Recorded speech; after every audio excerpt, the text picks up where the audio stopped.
Welcome back friends. तो देखिए दोस्तों, हमने रूट ओवर रॉक पे यानी रॉक के ऊपर जो प्लांट को हमने फाइकस रूफिजीनेस को जो हार्ड चॉपिंग कर दिया था, थोड़ा बड़ा प्लांट था उसको हमने चॉप कर दिया था। अब उसमें देखिए न्यू ग्रोथ आ गया है। अभी तक दूसरी ब्रांच में कोई ग्रोथ नहीं दिखा है नीचे वाले में, क्योंकि ये ज़्यादा ही छोटी कर दी थी हमने। तो सबसे पहले दोस्तों रूट ट्रेनिंग होती है, यानी रूट्स को बढ़ावा मिलना चाहिए।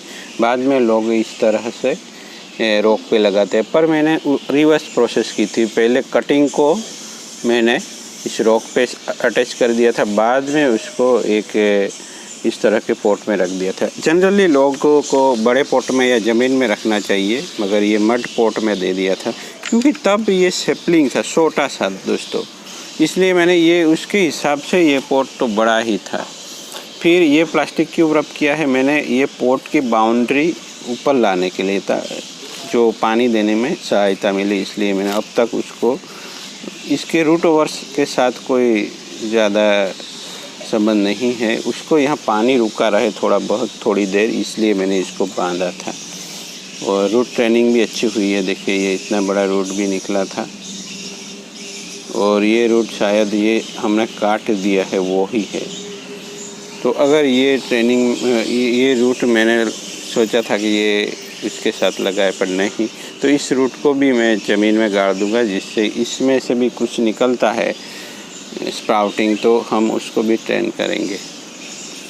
तो रूट अच्छे से डेवलप हुए ही होंगे, और ये ग्रोथ की वजह से हमें पता चल सकता है। तो अब इस तरह से अगर ग्रोथ होता है तो क्या करें। हमने तो हमारा काम कर दिया, हार्ड चॉपिंग कर दिया, पर जब हम कटिंग या इस तरह हार्ड चॉपिंग करते हैं तो बहुत सारे शूट्स निकल आते हैं दोस्तों। तो अब हमें काम करना है धीरे धीरे रेमिफिकेशन, यानी रेमिफिकेशन किसे बोलते हैं, ब्रांच बढ़ाना। ब्रांच अपने डिज़ायर शेप में आने लगे धीरे धीरे करके, उसको बोलते हैं रेमिफिकेशन।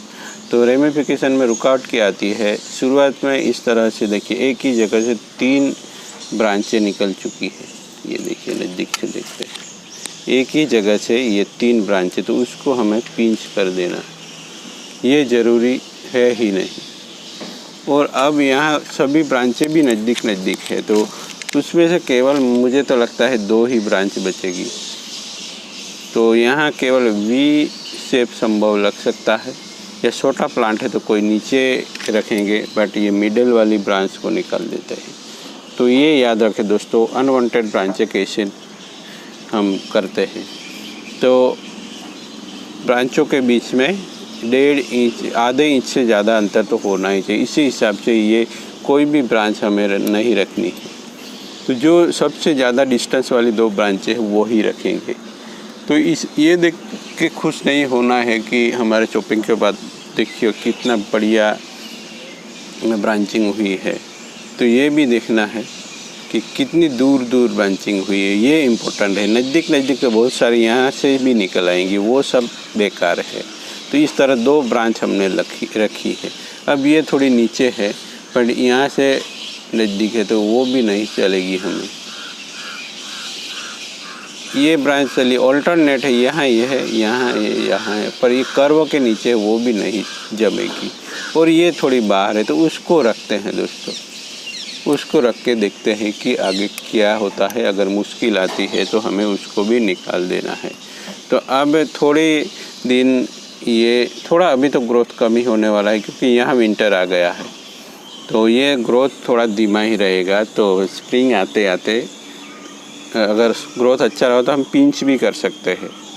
बाद में उसको ये दोनों ब्रांचों को बढ़ने देंगे, और फिर उन दोनों को पिंच करेंगे, और उसमें से जो ब्रांच होगी उसको पिंच करते करते एक तरह से रेमिफिकेशन स्टार्ट हो सकता है दोस्तों।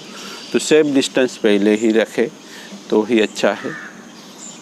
तो अब ये अगले सीज़न में हम इस बार मैंने रिपोर्ट नहीं किया था, इस प्लांट को कोई चॉपिंग नहीं किया था इस जो चला गया वो सीज़न में। अब आने वाले 2021 में हम इस प्लांट को रिपोर्टिंग वगैरह करेंगे, और बड़े पोट में सेट करेंगे, या हो सके तो ज़मीन में भी लगा सकते हैं, तब इसमें ज़्यादा ग्रोथ मिलेगा दोस्तों।